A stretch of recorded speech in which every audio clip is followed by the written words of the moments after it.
मैं सुन पा रहा हूँ आपको।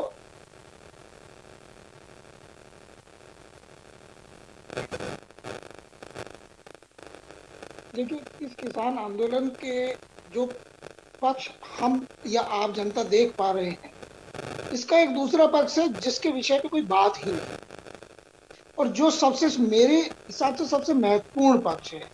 इस विषय पर बात करना आज की इन परिस्थितियों में किसानों के सामने बहुत आवश्यक है, क्योंकि एक आम आदमी, एक आम किसान जो आज यहाँ बैठा है, आप मीडिया रिपोर्ट्स में देख पाएंगे, उन सभी किसानों का एक जवाब है, हमारे नेता तय, हमारे नेता को पता है। एक्चुअली उस उन किसान को जो जमीन पर वास्तविक किसानी करते हैं, उनको इस एक्ट के बारे में भ्रामकता फैलाई गई है और ये बताया गया है कि आपके खिलाफ है। जबकि अगर मैं दो तीन बातों पर प्रकाश डालूं तो शायद ये समझ में आता है कि ये एक्ट वास्तव में है क्या और इसकी जरूरत क्यों पड़ी। देखिए, सबसे बड़ी जो समस्या,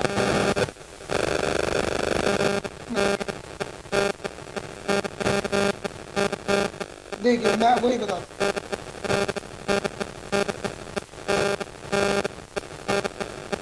बिल्कुल, बिल्कुल। देखिए, सच्चाई ये है, आप अभी काफी समय से आप मीडिया कवर करता आया है, अब काफी समय से कि जो किसान था वो आत्महत्या करता था, उसके पास धन नहीं था, वो इतनी मेहनत करने के बावजूद भी गरीब था।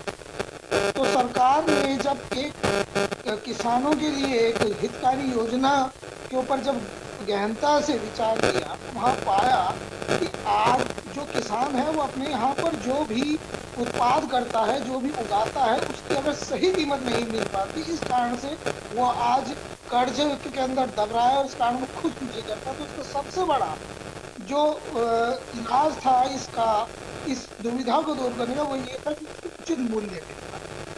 देखिए, उचित मूल्य मिलने के लिए ही जो ये जो अभी एक्ट अब बने हैं, इसके अंदर एक पार्ट है जिसे कॉन्ट्रैक्ट फार्मिंग का नाम है। अभी मैं उन नेताओं से पूछना चाहूंगा, इस एक्ट के कॉन्ट्रैक्ट फार्मिंग के तहत जो एक आम किसान है, वो ये इस बात के लिए फ्री है, वो आजाद है कि वो अपनी जमीन का एक निश्चित समय या निश्चित फसल के लिए बुआई करने से पहले ही तय कर ले, और बुआई करने से पहले ही उस कॉन्ट्रैक्ट, उस अमाउंट का कुछ हिस्सा उसे प्राप्त हो जाए, जिस कारण उसे बैंक के पास कर्जे के लिए न जाना पड़े, वो ब्याज रहित हो, उसको उस मंडी में न जाना पड़े उगाने के बाद, जहाँ का उसे भाड़ा जेब से देना है, जहाँ उसे पहुँचाने से पहले उसको स्टोर करना है, ये सारी चीज़ों को खत्म कर दिया गया है कॉन्ट्रैक्ट फार्मिंग में।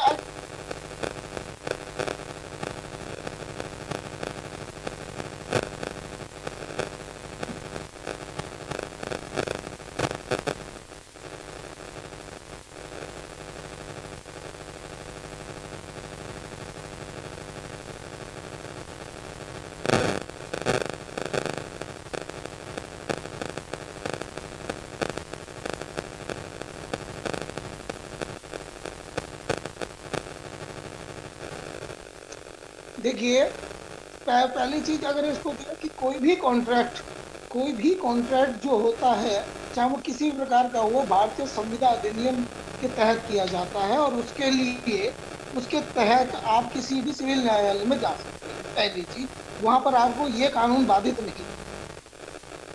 मैं आपको जानकारी बता दूं, क्योंकि जब कॉन्ट्रैक्ट शब्द का मतलब आ गया, संविदा का मतलब आ गया, तो जो जो भी किसान या उस पक्ष के बीच में संविदा हो रहा है, वो न्यायालय में, सिविल न्यायालय में चैलेंज किया जा सकता है।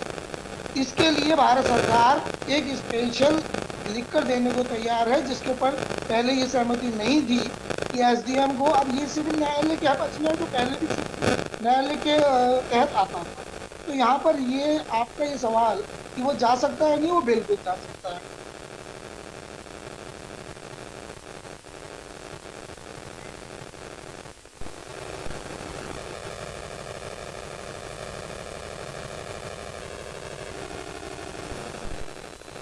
देखिए मैं बताता हूँ, ये ये ये भ्रामक फैलाने का है। कॉन्ट्रैक्ट फार्मिंग के तहत सबसे पहली चीज होती है कि दोनों के मध्य करार होता है।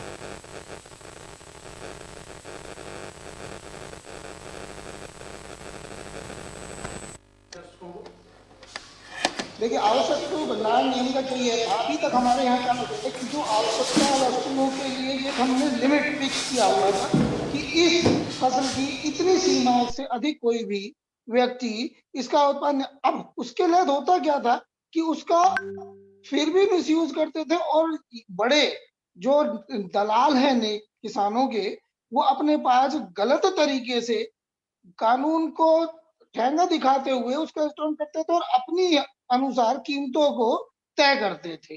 किसान से 5 रुपए में खरीदा हुआ आलू अपने पास गलत तरीके से भंडारण करके 25 रुपए में बेचा जाता था।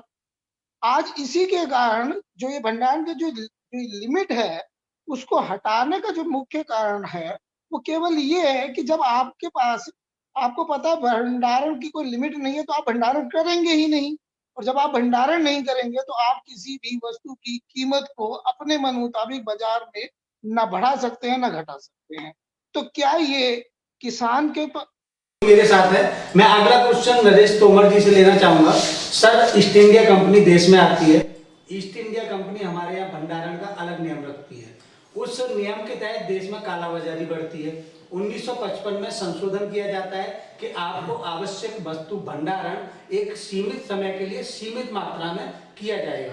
लेकिन 2020 में जून महीने में जब आपातकाल चल रहा था देश में, चारों तरफ कोरोना की महामारी फैली हुई थी, संसद में अध्यादेश लाया जाता है भाजपा की तरफ से और एक अधिनियम बनाया जाता है जिसमें ये समय सीमा हटा दी जाती है।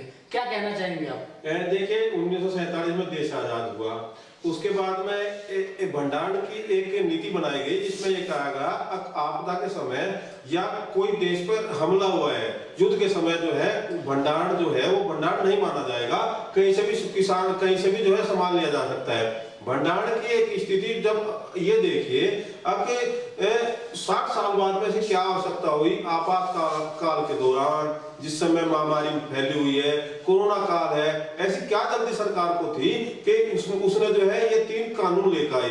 अगर कानून लेकर भी आई तो क्या उसने जो है अब मजदूर संगठन जो किसान संगठन थे उनसे वार्ता की, क्या उनसे पूछा गया इसमें संशोधन क्या करना है?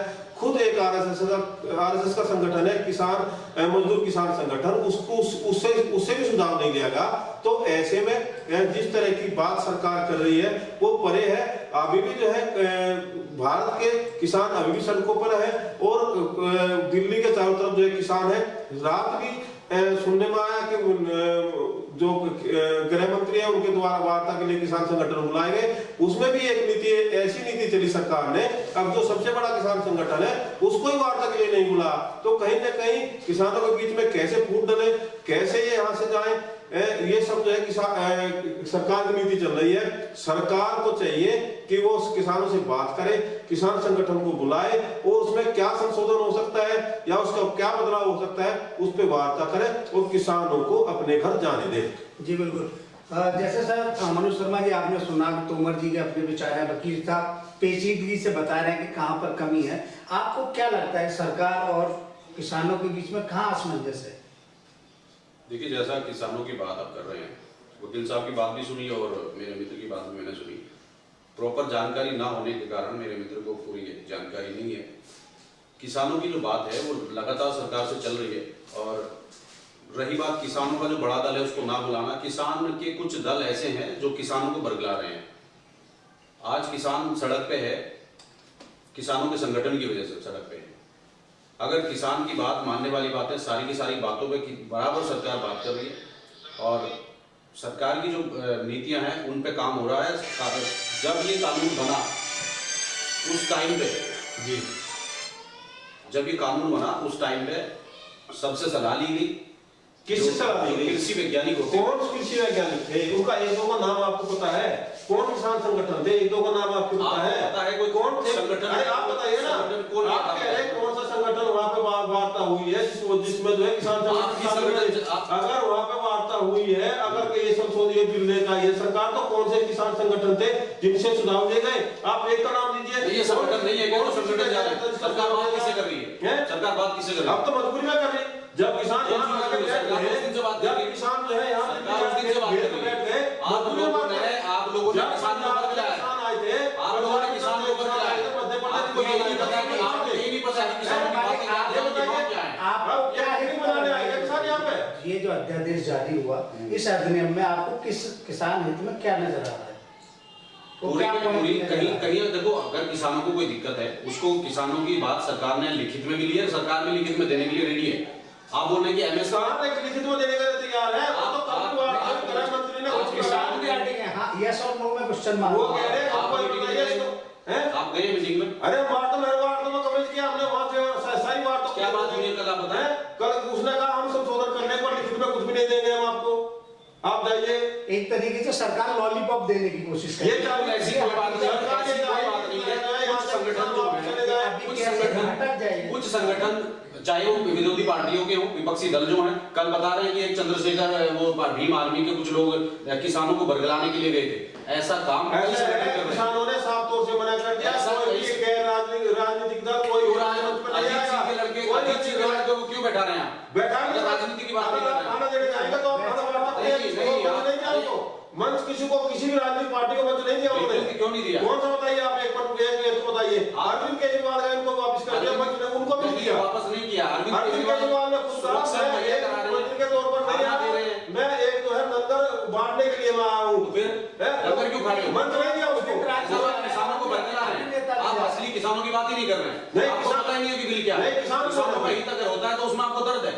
किसानों की इतनी बात होती तो किसान यहाँ थोड़ा होता, अभी अपने घर होता, आराम से सिलाई करता, आराम से करने की सिलाई करता। यहाँ क्या करता किसान? फिर इतनी सर्दी में आप यहाँ क्या बैठना चाह रहे हैं? देखिए किसानों की तरफ से जो संगठन बनाए गए हैं, किसानों के जो संगठन बनाए गए हैं, वो सारे के सारे संगठन खराब नहीं है, ना आज तक सरकार ने खराब बताया। लेकिन उनमें कुछ ऐसे संगठन बीच में घुस गए हैं जो अपनी रोटियां सेक रहे हैं।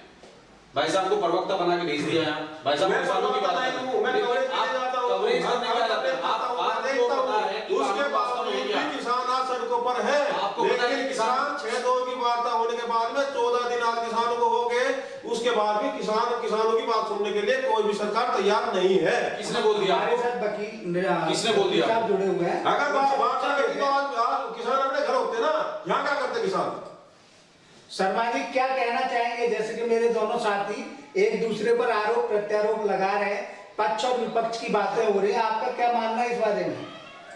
देखिए, मेरा व्यक्तिगत मानना ये है कि वास्तविकता जो धरातल पे है वह चीज जो किसान है, देखिए मुझे ऐसा व्यक्तिगत तौर पर लगता है कि ये जो आंदोलन है बेसिकली ये किसानों का ना होकर किसानों से जो दलाली प्राप्त करने वाले दलाल थे या व्यापारी थे, जिनको आघात होगा इस आ जाने से, जिनका नुकसान होगा उस कमीशन को ना मिलने से, जिनका नुकसान होगा उस ट्रांसपोर्टेशन में अपने वाहन का इस्तेमाल करने से जो उन्हें कमाई होती थी, उन लोगों को जिनको ये दुविधा है कि अब उनकी रोजी रोटी कैसे चल पाएगी जब अब किसान अपनी फसल खुद डायरेक्ट बेच पाएगा, इंटर स्टेट बेच पाएगा, ऑनलाइन बेच पाएगा, बड़ी बड़ी कंपनियों को बेच पाएगा।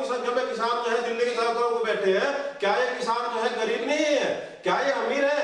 ये आपको मैं बताता हूँ, जिन गरीब किसान हड़ताल में बैठा ही बताओ ना। देखिए मैं 10 सेकंड में अपना पूरा करता हूँ।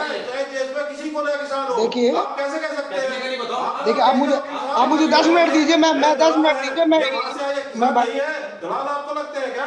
किसान दलाल नहीं हो सकता, किसान अन्नदाता है देश का।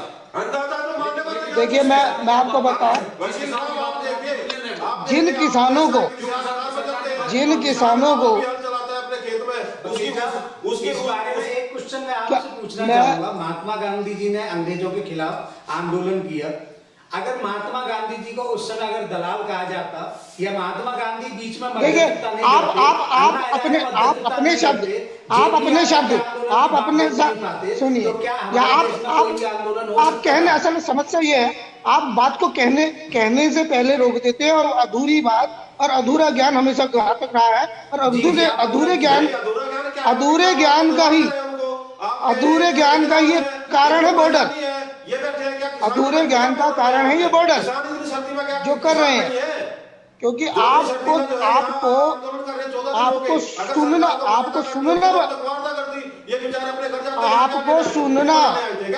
सुनना नहीं आता, इसीलिए आपके साथ समस्या है। और जिन किसानों का आप नाम ले रहे हैं कि वो दलाल है, दलाल वो नहीं है, दलाल वो लोग हैं जो इनको लेकर आए हैं और झूठे भ्रामकता फैलाकर लेके आए हैं, और ये कहकर लेके आए हैं कि अगर इतने दिन के अंदर अंदर ये नहीं हुआ तो हम आपके लिए सुविधा तैयार कर रहे हैं।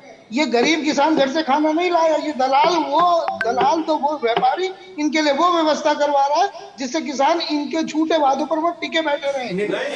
आप बात को समझिए। एक किसी भी बॉर्डर पर इस दौरान गए आज ही मैं आपको इस शब्द का जवाब देता हूँ। मैं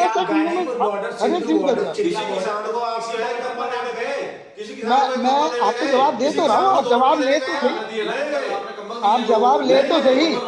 आप मुझे जवाब देंगे। चलिए आप मेरी बात सुनिए। आप मुझे किसान हित करने वाले व्यक्ति श्रीमान जी, श्रीमान जी, आप लोग चाहते ही नहीं है किसान अपने पैरों पे कभी खड़ा हो, और वो आपके कंधे हमेशा, आपके भरोसे हमेशा, अगर उसके घर में शादी हो तो वो आपका चेहरा देखे, आप ये चाहते हो। आप जिस किसान का नाम ले रहे हैं ना, आप जिस किसान का नाम ले रहे हैं वो वास्तविक किसान आज अपने खेत में पानी लगा रहा है। आज वो वास्तविक किसान अपने खेत में पानी लगा रहा है, वो यहाँ नहीं बैठा। आप मुझे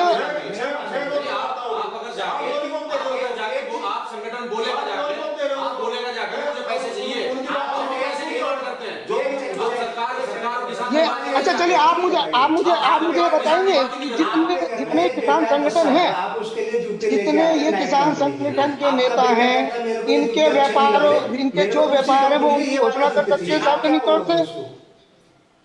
आपको जूते चप्पल की बात नहीं होगी, किसान की बात होगी। तो मेरा हित तो कानून देश में आपको जानकारी नहीं है। देश में कानून ऐसे नहीं बनता कि मोदी जी ना जाके कानून बनाते हैं। ऐसे तो संविधान बनाया जाता तो डॉक्टर अम्बेडकर को ही दे दिया जाता, बस आप बना लो। तो पूरी कमेटी बैठती है ना। तो जब और जहाँ तक तोमर जी का सवाल था, ना कि किस पूरे कृषि के जो बीजेपी का देखिए, इनका दिमाग, तोमर जी का दिमाग आरएसएस पे ज्यादा है, किसानों पर कम है। सारी व्यवस्था मैं क्या उस समय सदन में श्रीमान जी, मुझे ऐसा लगने लगा है कि किसानों के हित की बात कम और आरएसएस, बीजेपी या अन्य पार्टियों के मोटिव की बात ज्यादा है। शिक्षा का विचार करते, शिक्षा को देख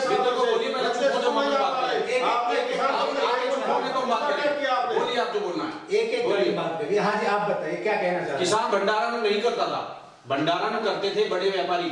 तो वही तो नहीं करते ना उस नियम को, उसी को खत्म कर देना। जो नियम बने हैं वो नियम किसान हित के हैं। उसमें नियम में गवर्नमेंट ये कह रही है क्या नहीं है, बताओ श्रीमान जी। मैं तोमर जी को एक उदाहरण से समझाना चाहूंगा। कौन करेगा? मैं एक उदाहरण से समझाता हूँ। एमएसपी खत्म कर दी है, रिटर्न में लो ना। मैं एक उदाहरण से समझा पाता हूँ।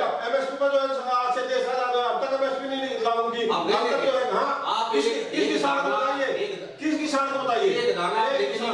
एक दाना तोल सेंटर पे लेके नहीं गए आप केवल सरकार को बदनाम करना है। हकीकत है, हमारे देश का जो अनाज है लगभग 94% मंडियों में ही नहीं जाता है, बाहर ही बिक जाता है। चलिए मुझे तोमर जी एक सवाल का जवाब दें। आप किसान नेता हैं, किसानों के हित का बहुत ध्यान रखते हैं हमेशा से। मुझे एक सवाल का जवाब दें और मैं आपको उदाहरण से ही बताता हूँ। आज तक आप मुझे किसी एक किसान का वो नाम बता दीजिए जो पार्ले कंपनी में डायरेक्ट अपना गेहूं बेच के आया हो। आज तक मुझे एक किसान का वो नाम बता दीजिए जो राइस मिल के अंदर अपना धान स्वयं बेचता हो। आज तक मुझे एक किसान वो बता दीजिए जो अपना गेहूं या खराब गेहूं भी शराब मिल को बेच के आता हो। केवल नेताओं और किसान नेताओं की जो व्यापार है उनको आघात पहुंचने वाला ये परेशानी है।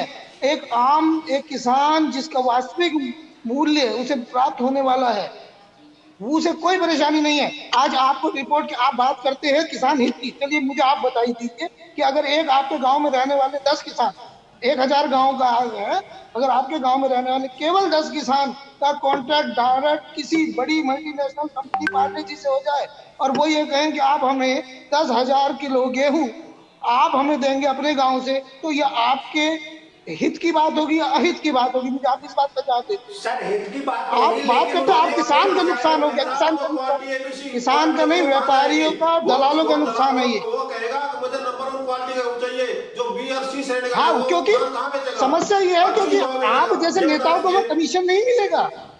आप जैसे नेताओं का जो झूठा किसान हित की बात तो उनको कमीशन नहीं मिलेगा, इसलिए आपको समस्या है।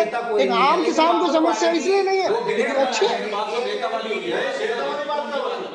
हम ये कह रहे हैं योगी सरकार, मोदी सरकार बहुत अच्छा काम कर रही है तो हम बिल्कुल अगर कहीं बुराई होगी, समाज है, अभिव्यक्ति की आजादी है, खत्म हो जाएगी।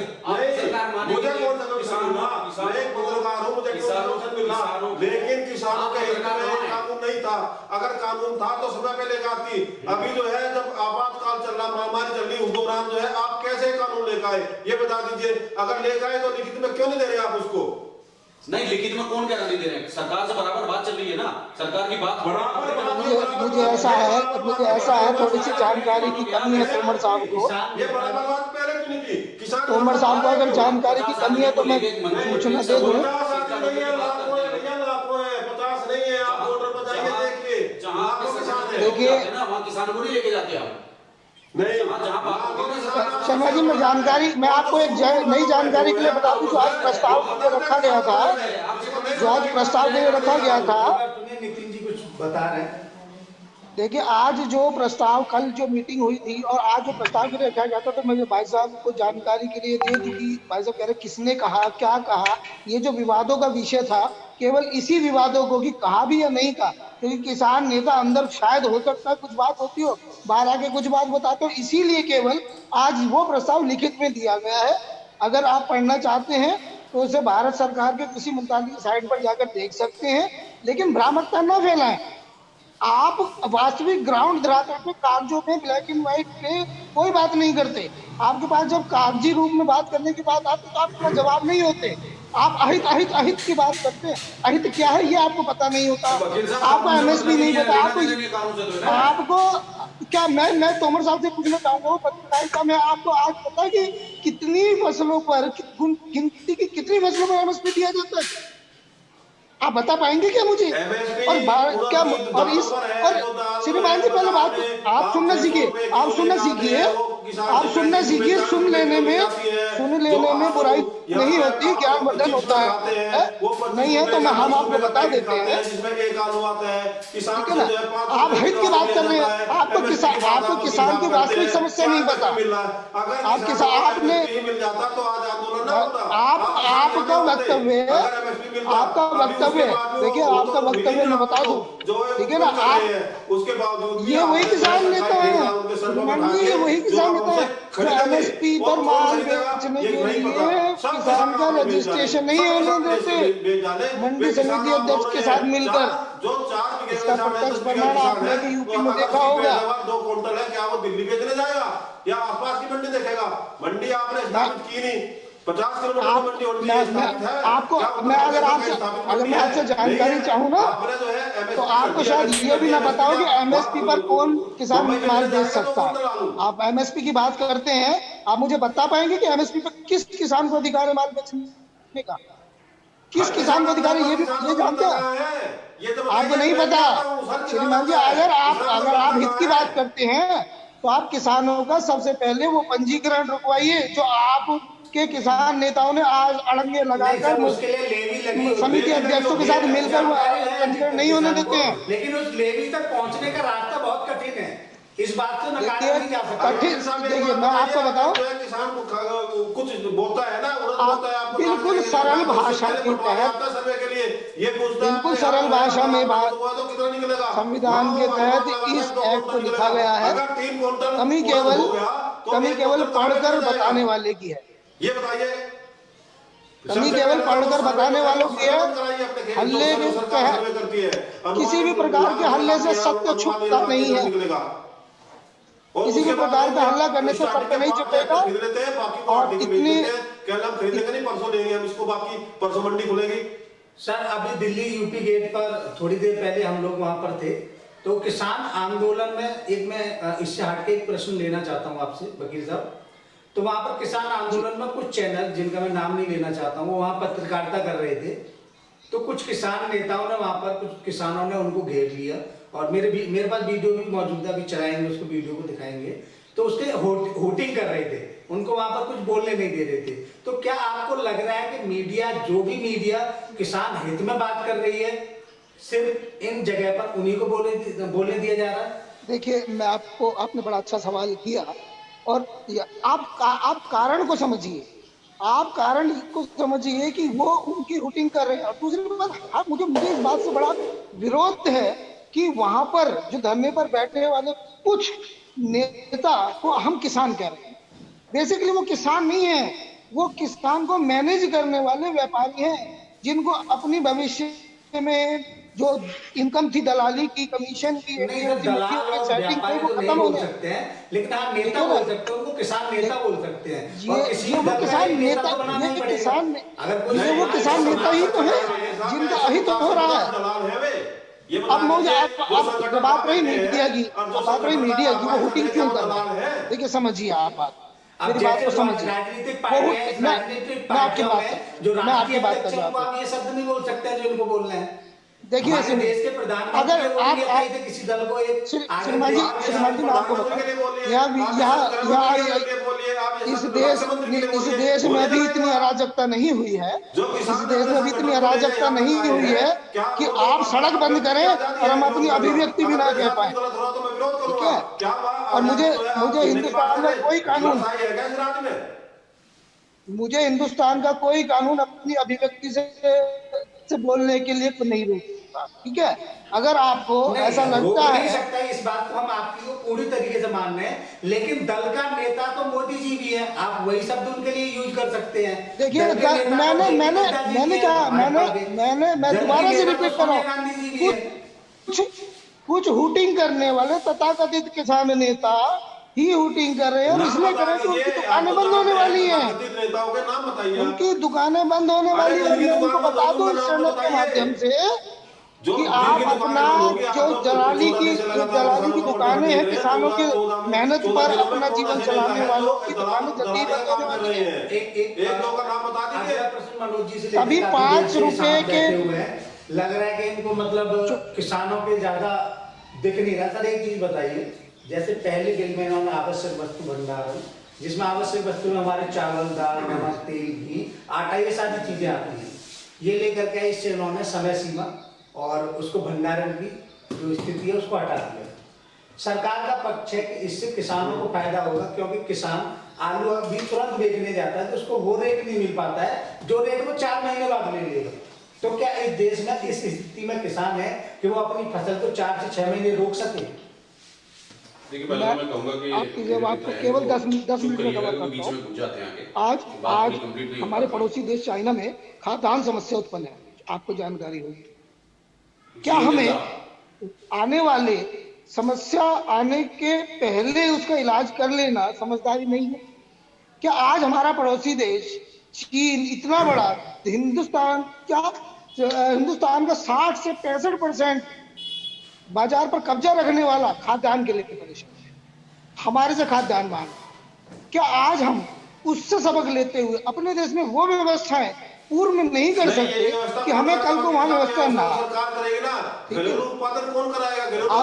आप मुझे अगर आप जवाब लेना तोमर साहब आप जवाब लीजिए, आपका दुख संकट समझ पा रहे हैं। वहाँ खेती भी करता है आपकी और साथ में समस्या तैयार करता है। आपकी समस्या और दुख नहीं कर चैनल सकती? पर सभी लोग देख रहे हैं। आपकी समस्या जायज हो सकती है, पर जवाब लेने में कोई बुराई नहीं है। हजारों लाखों लोग इस चैनल पर समझ पा रहे हैं किसको किस लिए क्या समस्या है। आम सर, जनता, किसान को आप बेवकूफ बना सकते हैं, आम जनता को नहीं बना पाएंगे। तो कृपया हरियाणा और सुनिए, पंजाब उसके बॉर्डर बाद पर जवाब लीजिए। कृपया हरियाणा और सुनिए, पंजाब पहले सुन बॉर्डर लिए, पर एक लगभग 5 किलोमीटर सुन के लेने एरिया से, में जवाब को सुन लेने शाइनिंग से इंडिया क्या समस्या हुआ? नहीं तो उत्पन्न शाइनिंग होने इंडिया वाली। मोदी सरकार क्या आई थी जो शाइनिंग इंडिया आप सुनने का प्रयास, आप सुनना चाहेंगे ही नहीं, आप सुनना ही नहीं चाहेंगे। जिसका जो है बड़ा शेर बना था, आप सुनना वो इसलिए शेर बिल्कुल कहाँ है नहीं आज के चाहेंगे टाइम पे? क्योंकि ये अगर बता आप सुनेंगे दीजिए, तो पब्लिक विकास समझ जो है जाएगी। युवाओं का होना चाहिए, क्या उनका ठीक विकास है ना? हुआ? आप ना रोजगार सुनेंगे मिला? ना किसी को आप सुनने किसानों की देंगे, बात करते हैं, क्योंकि ऐसी क्या अगर जरूरत लोग पड़ गई थी सुनेंगे कोरोना तो काल आप में पता ये चलेगा मिल जाने आपकी की? टैक्टिस और जब आपकी कोरोना प्रैक्टिस काल क्या खत्म है। हो जाता तो उसके बाद भी लेकर आते। उस दौरान मैं तो कह रहे हैं वहाँ कोरोना हो जाएगा, जो आप किसान वही आंदोलन मैं बैठे कह रहा हैं, हूँ। आप बिहार में सुनिए, चुनाव हो रहा था, क्या वहाँ कोरोना नहीं था? आप प्रभु कह, हैदराबाद में तो तो वेस्ट मर्जी, इंडीज में क्या तो वहाँ मर्जी कोरोना नहीं आप था? कहने किसानों को कोरोना हो दें। जाएगा यहाँ, जो अपने मुझे वहाँ कोरोना मुझे बैठे हुए हैं। मुझे ऐसा लगता है कि आपको यहाँ पर तथ्य रखने के लिए नहीं, शोर मचाने के लिए, कि दूसरे की बात दर्शकों बिल्कुल तक ना बिल्कुल पहुंच बिल्कुल पाए। शोर मचाने के और लिए जो नहीं। जो जो सही जो बात करें वो शोर वास्तविकता, मचाता है। धरातल की वास्तविकता है ना, तो आप खूब हल्ला मचाइए। हिंदुस्तान की जनता बेवकूफ नहीं रही है, और नहीं जिन सर, मैं 2 आपसे 4 एक 10 क्वेश्चन लेना 50 चाहूंगा। मेरे को किसानों किसी का किसान बेवकूफ ने बना के बताया ले था, आए, वो भी कुछ दिन में समझ वकील जाएंगे, साहब, वो भी कुछ नितिन जी, दिन में मैं समझ एक जाएंगे। क्वेश्चन ज्यादा लेना चाहूंगा। एक किसान से जी। मेरी बात हो रही थी अभी इन्हीं सब मुद्दों को लेकर के, तो उस किसान ने मेरे को बताया, हरियाणा, हालांकि मैंने वो जगह नहीं देखी है, वो किसान ने दिखाया मेरे को, वीडियो भी दिखाए, सोनीपत मतलब हरियाणा और पंजाब के बॉर्डर पर एक 10 किलोमीटर के दायरे में अडानी का एक स्टोर तैयार हो रहा है। उन्होंने मुझे वीडियो दिखाया, वीडियो की सत्यता मुझे नहीं पता, तो वहां एक 10 किलोमीटर के राउंडिंग एरिया में इतना बड़ा एक स्टोरेज मतलब गोदाम बनाया जा रहा है। तो किसानों को ऐसा डर है कि अडानी, अंबानी या कोई एक ऐसा व्यवसायी हमारी पूरी फसल को, हमारे पूरे एक राज्य की फसल को, चाहे जितनी भी आवश्यक वस्तुओं को, उनको वो रोक करके रख देता है, और उसके 4 महीने बाद, 6 महीने बाद उस चीज की शॉर्टेज होती है। तो क्या इससे हमारे देश में फैलेगी नहीं कुछ बीमारी? मतलब महंगाई नहीं आएगी क्या हमारे देश में इससे? मैं इस बात का जवाब आपको देता हूँ। आज तक जी। हिंदुस्तान में, जहाँ तक मैं पहले मैं पंजाब के विषय में आपका वो करता हूँ। ये पंजाब में क्या किसी मीडिया हाउस ने आज तक ये जानकारी दिया कि वहाँ के मुख्यमंत्री कैप्टन अमरिंदर सिंह के परिवार के कितने खादान और कितने वहां पर कोल्ड स्टोरेज हैं? क्या उसका कभी वीडियो सामने आया? नहीं आया, और आएगा भी। कारण क्या है? क्योंकि वो जो किसान नेता है, वो जो खरीदते हैं ना, किसान से कम पैसे में कमीशन लेके उन्हीं को बेचते हैं, तो वो उनका विरोध नहीं कर पाएंगे। अब बात रहती है कि अडानी या कोई भी XYZ ग्रुप अगर वहां बनाता है, कोई भी स्टोरेज बनाता है, तो मैं आपको जानकारी बता दूं, जो ये बात कह रहे हैं उनको ज्ञान का बहुत बहुत कमी है। कोई भी ऐसे एक नहीं, लगभग 450 कंपनियां हिंदुस्तान में अभी रनिंग में हैं जो पेड स्टोरेज, कोल्ड स्टोरेज का कार्य कर रही है, जो पैसे लेकर किसान का सामान अपने कोल्ड स्टोरेज में रखती हैं प्रति टन के, प्रति क्विंटल के हिसाब से। तो वो स्टोरेज बनाना जो 450 कंपनी नहीं कर पाई, वो आज एक कंपनी आके हिंदुस्तान में महंगाई उत्पन्न करती है। तो आपको जानकारी बता दूं, एक अंतिम प्रश्न लेना चाहेंगे सभी से। मनोज जी, एक चीज बताइए, जैसे कि ये वकील साहब कह रहे हैं कि पूरी तरीके से हम लोग किसान जो है उनको समझा नहीं पा रहे क्या है, तो उसको समझाएगा कौन? मैं समझाऊंगा जाकर के, या सरकार समझाएगी, या उन किसान नेताओं को समझाना पड़ेगा? कुछ ना कुछ तो निस्तारण निकलना पड़ेगा, क्योंकि दिल्ली को चारों तरफ से बंद किया हुआ है। दिल्ली के लोगों को भी कुछ मौलिक अधिकार है, जब किसानों को मौलिक अधिकार है। आपका छोटा सा जवाब देता हूँ, उनको समझाने के लिए जो है ना, रास्ता साफ होने का, तो कैसे निपटारा हो रहा है आपकी नजर में?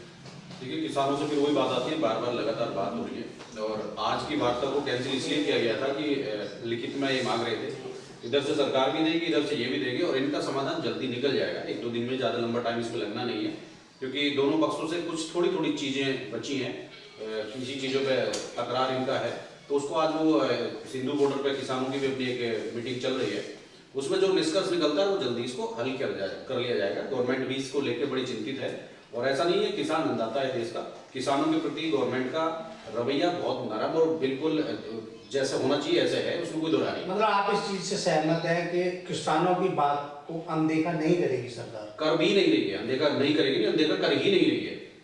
कुछ आप मुद्दे हैं जिन मुद्दों नरेश जी, आप किस तरीके से देख रहे हैं आने वाले सरकार समय में को जो ये वार्तालाप मेरा पे बहुत सुझाव है चल कि रही भारत क्या सरकार को किसान पंचायत इन स्तर सड़कों पर से खुश होकर के जाएगा? कैंप लगाकर हर पंचायत में सरकारी अधिकारी द्वारा इस एक्ट की पूरी जानकारी की व्यवस्था करनी चाहिए।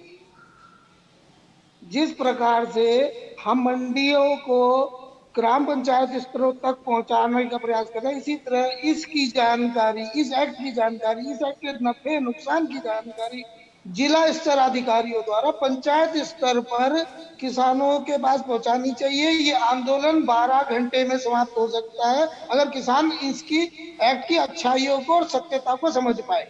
जी बिल्कुल नरेश जी, बिल्कुल। आगे हम बात करते हैं नरेश जी से। नरेश जी, आपको क्या लग रहा है इस तरीके से जो ये बातें कह रहे हैं वकील साहब, कह रहे हैं कि सरकार को ये बातें ग्राम पंचायतों तक यानी कि एक छोटे लेवल तक इनको पहुंचाना चाहिए, तो इस आंदोलन को लास्ट में लेकर के जाया जा सकता है, निस्तारण हो सकता है? देखिए, अभी मैं एक बात कहना चाहूंगा। हो सकता है मनोज जी, वकील साहब जो है किसी बात को लेकर नाराज हो जा। आप ये देखिए, कोरोना काल चल रहा है। कोरोना काल में कई कई महीने लोग घर के अंदर रहे, घर के बाहर नहीं निकले। लोगों को शुरुआत में इस महामारी के बारे में बताया गया, अगर कोरोना आपको लग गया तो आप जो है बीमार हो जाएंगे, हो सकता है मर जाएंगे। किसानों की बात हो रही है साहब, कोरोना की बात नहीं, किसानों की बात करो। सुनिए, साल भर से लगभग जो है, साल भर हो गया, अभी बच्चों के स्कूल नहीं खुले। अभी भी 50% जो लोग हैं वो नौकरी पर जा सकते हैं। उसके बावजूद हमारे दोस्त वकील साहब कह रहे हैं अब सरकार को चाहिए था अब इस बिल के बारे में गांव स्तर पर एक एक आदमी को बताते। जब नौकरी पर ही मात्र 50% लोग जा रहे हैं, स्कूल आज तक नहीं खुले, तो ऐसे में मैं यही कहना चाह रहा था, सरकार की पूरी तैयारी नहीं थी, सरकार पूरी तरह से तैयार नहीं थी। लोगों के बीच में कोरोना का डर था, तो इस बीच में ये बिल लाने की क्या आवश्यकता थी, ये आप बता दीजिए। अगर बिल लाने की आवश्यकता देखिए, मेरे बड़े भाई शायद जानकारी से अनभिज्ञ है, तो मैं बता दूं, कोई भी एक्ट जब बनाया जाता है ना, इसमें क्या संशोधन होना चाहिए, प्रत्येक राज्य के उस विभाग, जिस विभाग के संबंध में बातों से नहीं लगता है कि इस बात का कोई ना कोई निस्तारण निकाला जा सकता है। आप सबका बहुत बहुत धन्यवाद जो हमारे साथ जुड़े, आपका भी वकील साहब बहुत बहुत धन्यवाद। लेकिन लास्ट में मैं बस इतना कहना चाहूंगा कि जल्द से जल्द सरकार को सड़कों पर बैठे उस अन्नदाता के बारे में सोचनी चाहिए जिसे आज तक अन्नदाता के नाम से बुलाया जाता है, क्योंकि वो सड़क पर बैठे हुए हैं, ट्रॉलियों के नीचे सो रहे हैं, सर्द ठंडी बढ़ती जा रही है, ऐसे में वो सो रहे हैं और उनको इसका करने का पूरा अधिकार है। लोकतांत्रिक देश में ये कार्य करने का पूरा अधिकार है, अपनी बात रखने का सभी को अधिकार है। वैसे ही दिल्ली में रहने वाले लोगों का भी अधिकार है कि वो साफ सुथरी और बिना रोक टोक के उन रास्तों से निकल सके। अभी के लिए मुझे दीजिए इजाजत, आप देखते रहिए हिंद न्यूज। नमस्कार।